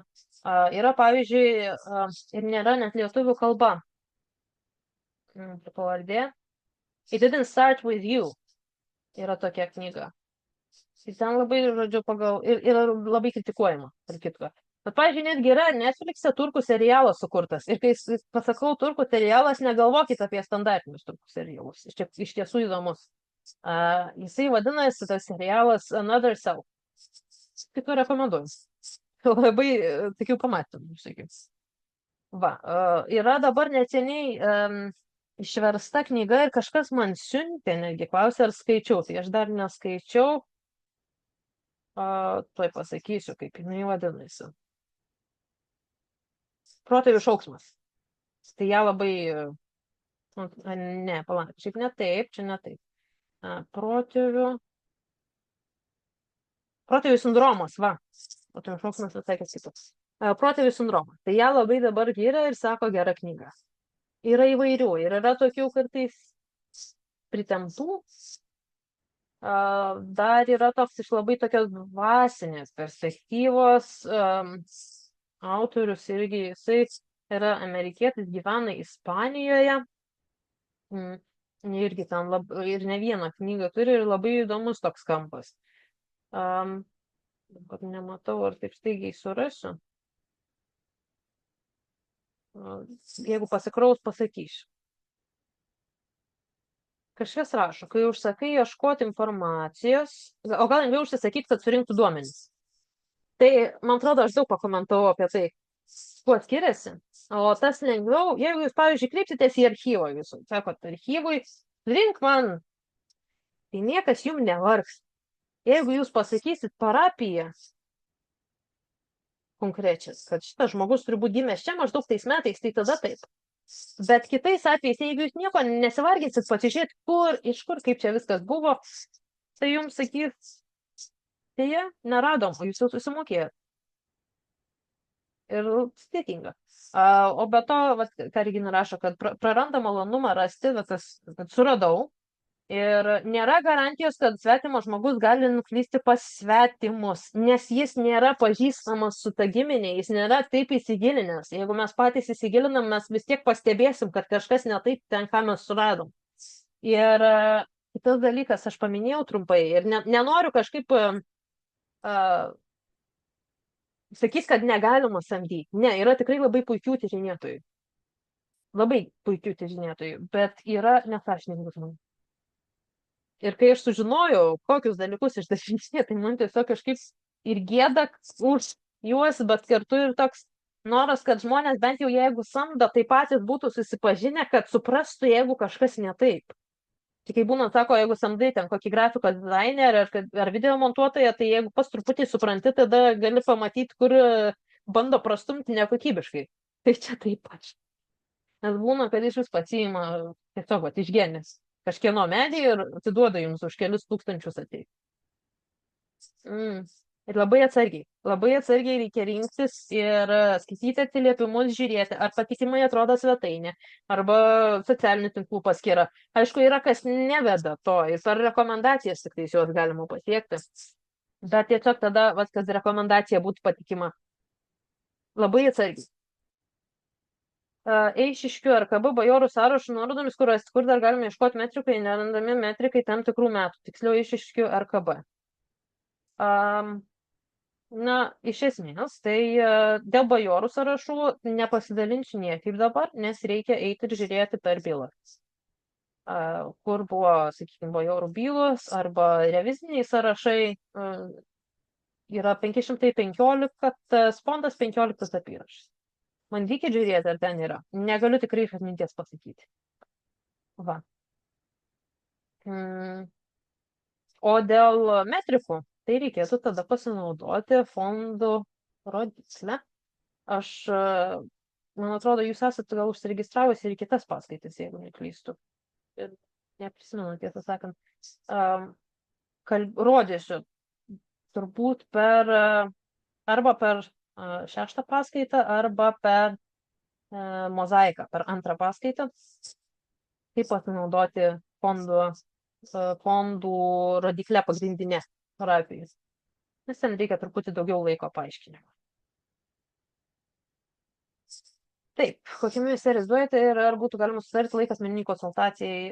Galima nuotolinę konsultaciją sutarti arba sakykime taip, Klaipėdos, Kretingos apskrityje šitoje pusėje galima įsijungti. Yra į svetainį patalpinta atskiras skyrelis apie tai.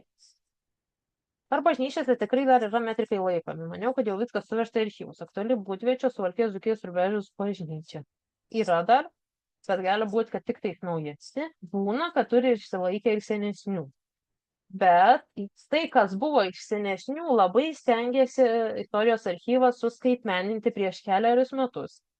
Ir yra tie tokie 3000 fondai. Jie yra būtent pagal specialius susitarimus su viskupijomis. Ir jiems galioja visiems, nesvarbu, kokios rūšės metrikai 100 metų ribojimas. Ir jie yra tam 3005, 3008 ir taip toliau. Tai būtent yra tie neseni fondai, kur buvo pasiskolinti metrikai iš bažnyčių, po to jiems sugrąžinta, bet suskaitmeninta. Tai, kas nebuvo atsidūrę archyve. Konkrečiai dėl Būdviečio negaliu pakomentuoti. Reikėtų kreiptis į kleboną dabartinį ir klausti, ką jie turi.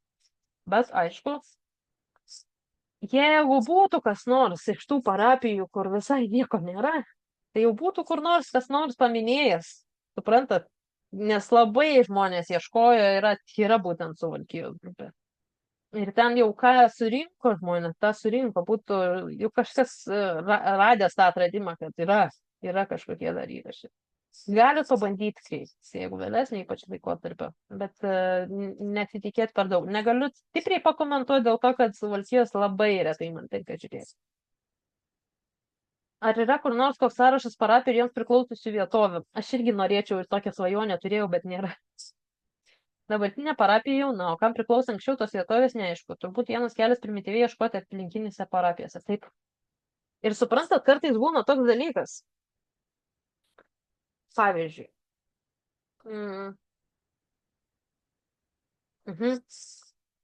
Neseniai padėjau vienai moteriai ir jos giminė iš tos teritorijos, kur barstyčiai plateliai. Ir priklausė parapijai platelių, man atrodo. Bet pusė vaikų krikštijo platelėse, pusė barstyčiose, nes iš esmės barstyčių ten beveik arčiau, bet maždaug per vidurį. Toks kažkoks dalykas. Būna. Tai galim nežinoti, jeigu kartais nerandam, apžiūrėkime aplinkinės parapijas. Gal klebonas pažįstamas buvo, ar dėl kažkokių aplinkybių ten nuvyko į kitą tą parapiją, kuri irgi buvo netoli. Ir kartais netgi, pavyzdžiui, pagal priskirimą teritorijos yra toliau negu artimesnė parapija, kuriai nepriskirta ta teritorija. Tai va, čia toks įdomybė. Pavyzdžiui, mano pačios giminėjai. jeigu yra žinomas jums toks Bilionių piliakalnis, ir ten šalia buvo, dabar jau nebėra to kaimo, Baubliai. Ir tai yra visiškai prie Laukuvos. Bet Baubliai jau priskirti prie Kaltinėnų. Tai va, tokia įdomybė. Ar yra būtina fiziškai eiti į bažnyčias, gal yra kažkur elektroninis duomenų bazės prieinamas? Yra. Bet čia jau būtų atskira tema. Ir jeigu norit būtent apie kaip ieškoti bažnytinių įrašų, kaip naudoti sistemą, kur surasti, kaip surasti, ten ir rodo, kaip rodiklėmis naudoti, tai tada reikėtų išklausyti, va dabar, kur įdėjau nuorodą, tas ir paskaitas. Ne dėl to, kad nenorėčiau papasakot, bet dėl to, kad labai ilgai dabar užtruktumėm. Tai jau atskira tema. A gal kontas klausimas patarti daryti? Kitas klausimas, ant kiek kartų gera pašneka. Matot, Kęstuti, jūs žinot, kad aš esu labai priešininkai daryti. Tai tas sudėtinga pasakyti. Va, bet iš tikrųjų, kartais būna, kad užveda žmogų ant kelio, kokį patarimą duoda, bet nebūtinai visada teisinga ir aš nerekomenduoju. Jeigu kokio nors patarimo norit, tai geriau užeikite įdomiausią genealogiją grupę ir veskite raktažodžius į paiešką, nes kas nors kažkada seniau tikrai klausyti. Jokas, bet tikrai. O su tuo dirbtiniu intelektu, na kaip, suprantat? Pavyzdžiui, netgi ir mūsų archyvinės tos bylos,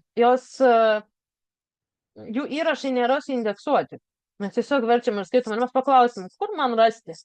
Tai ką jisai pasakys, kurioje vietoje ten ta, pavyzdžiui, konkreti parapija, kurioje dekanato knygose. Jeigu to niekur nėra bendrai įvesta, tai yra failai. Tai nepasakys. Labai atsargiai. Jeigu jums padeda bendrai kažkokį patarimą duoda ir užveda ant kelio, tai naudokite, jeigu jums, kaip sakant, priimtina. Bet tik tai nepatikėt skaityti medžiagų, o čia svarbiausia. Nes tikrai tokių nesąmonių žmonės prisirašo į medžius ir dėl ko sako, kad kito žmogaus medis nėra šaltinis. Jis gali būti užuomina, bet ne šaltinis. Nekopijuokit kitų žmonių medžių, nes reiškia, kad jūs neturit medžių. Apart to, kad tai jūs pasimsit kito žmogaus darbą, žinot, bet dar ir tai, kad ten gali būti klaidų. Jeigu geninį rodo kelias sutartis įėjus į to žmogaus medį, ten keli tūkstančiai žmonių, ar galima kažkaip greičiau rasti būtent tą vietą medyje, kur man reikia?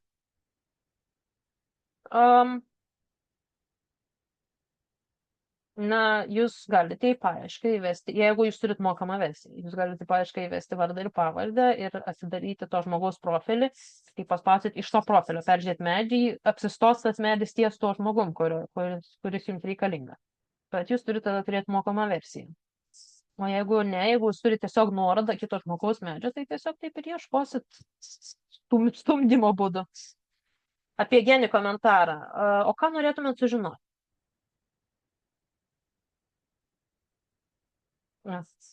Taip. Viską reikia tikrinti ir tikrai negalvoti, kad jeigu žmogus prisidėjęs į medį herbų, tai tas herbas tikrai toks ir viskas ten teisingai. Jis gali turėti užuominą iš to ir tada žiūrėti, iš kokio šaltinio paimti. Ir buvo neseniai, kad, matau, pridėjo labai į praeitį kelis vardus žmogus. Rašau, iš kokio šaltinio jis ėmė, aš irgi norėčiau pasižiūrėti. Ir man atsakėsi, iš kur paėmė, aš pasėmiau tą šaltinį, pasiskaičiau. Tai tiesiog labai paprastai. Bet man įdomu, ką jūs būtent norėtumėte. Ar jūs apie naudojimas norite, ar jūs norite apie tai, kas ten yra sudedama. Nes sudedama ten gali būti bet kas. Taip pat kaip Wikipedijai. Ar patikimas. Informacija ar patikima. Viską jūs turite tikrinti patys. Jeigu jūs bandysit pasitikėti, nes ten visi gali redaguoti viską. Tai, ką jūs įkėlėt, gali redaguoti, tai, ką tik įkėlėt, galite redaguoti jūs. Bet tai žmonės tyčia pritaiso ne į tą pusę. Kartais iš nežinojimo, nesupratimo pritaiso į visas pusės. Tai tiesiog. O kaip įrankis suvestinėti medžiai, vėlgi, jeigu naudojatės genį, tai, kaip sako, nenorėkim, kad karvė būtų arklys. Jeigu mes naudojamės genį, tai suvokiam, kad tai nėra mūsų asmeninis medis. Tai yra medis, kuris bus kada nors prijungtas prie kitų žmonių medžių. Reiškia, mums ten atsiras daug daugiau profilių, negu mes norėjom. Ir gali kažkas pataisyti, pakoreguoti, išardyti ir panašiai. Tai dėl to tai neturėtų būti pagrindinis jūsų asmeninis medis, mano nuomonė. Asmeninis medis turi būti kažkur kitur. Ar programai, ar MyHeritage, ar dar kažkur. Ir kas kažkiek laiko siunčiamės getcom failus, kad kažkiek laiko siunčiamės getcom failus, kad turėtumėm, žodžiu, kopijas. Dėl liuteronų parapijų, žinokite, aš nesuradau kol kas specialisto, kuris tik to užsimtų. Aš žinau vieną genealogiją, kuri sako, kad gali, bet aš nesu tikra. Todėl negaliu net rekomenduoti, jeigu jūs patys užeisit, tai, kaip sako, bus jūsų atsakomybė. Aš negaliu rekomenduoti. Nes nesu tikra, kad tikrai žmogus išmano iki galo. Bet kad būtų grinai specialistas liuteronų, pavyzdžiui, nesimčiau tiesiog. Net jeigu užsimčiau genealogijomis atskirai, ir galėčiau, sakyti, katalikų, tai drąsiai. Bet nesimčiau liuteronų tiesiog. Nes yra specifika, turi išmanyti. Tai galbūt dar aš pabandysiu pasidomėti. Ką aš papasakosiu vasario 25, tai bus šaltiniai, kuriuos man pavyko surasti, kurie jums gali padėti pradėti. Dabar klausėte, kur geriau daryti, kokios dar programėlės. Vėlgi, ilga tema, populiariausios MyHeritage ir Geni Lietuvoje, antistrikai, kas irgi naudoja, man tai ten nepatiko. Būtent medis. Paieškos sistema tai puikiai, viskas, jeigu turi mokamą versiją, viskas gerai. Bet čia aš pasinaudosiu progą pakviesti genealogijos grupėje, domiuosi genealogija, kas mėnesį mes dabar turim tokius bendruomenės susitikimus. Čia yra niekaip nesusijęs su mano stipria šaknis veikla, tai yra būtent genealogijos grupės. Ir tie susitikimai yra nemokami ir mes kaip tik vasario mėnesį numatėme, kad tema bus apie įrankius būtent giminės medžio sudarimą informacijos rinkimais. Tai diskutuosim pavyzdžius, kas ką naudoja ir kas tam pasiteisina. Tai tiesiog laukite, kol paskelbsim domiuosi genealogijos grupėje kvietimą ir mes tada susitiksim visi ir padiskutuosim, kas ką naudojam, nes čia yra svarbu prisitaikyti, kas yra patogu kiekvienam. Taip, Facebook'e domiuosi genealogijos grupė. Tai ten šiaip daug informacijos yra prikelta, bet, sakau, bus susitikimas ir... Taip. Gerai, gerbėmiai, aš galvoju, kad mes šį vakarą jau... gal dar parašyti. Taip, another self. Šį vakarą mes būkim. Susitiksim tada vasario 25. Su kai kuriais, kad mokytojai susitiksim 23. Aišku, bet kas ten gali registruotis. Bet susitiksim 25 tikrai. Tie, kas esate užsiregistravę, kas nesat, tai prašom, galite užsiregistruoti į visą tą ciklą. Ir mes tada toliau šnekėsimės. Ir taip pat, kas nori metrikų ieškoti, tai galite įsigyti įrašus praėjusių paskaitų, kad galėtumėte ieškoti. Tai mes šiandien baigėm. Gražaus jums vakaro, pailsėkit ir parašykit laiškelį, ar jums buvo naudinga. Ir jeigu bus klausimų, irgi rašykite. O aš įrašą atsiųsiu visiems netrukus, kai jisai pasikeis.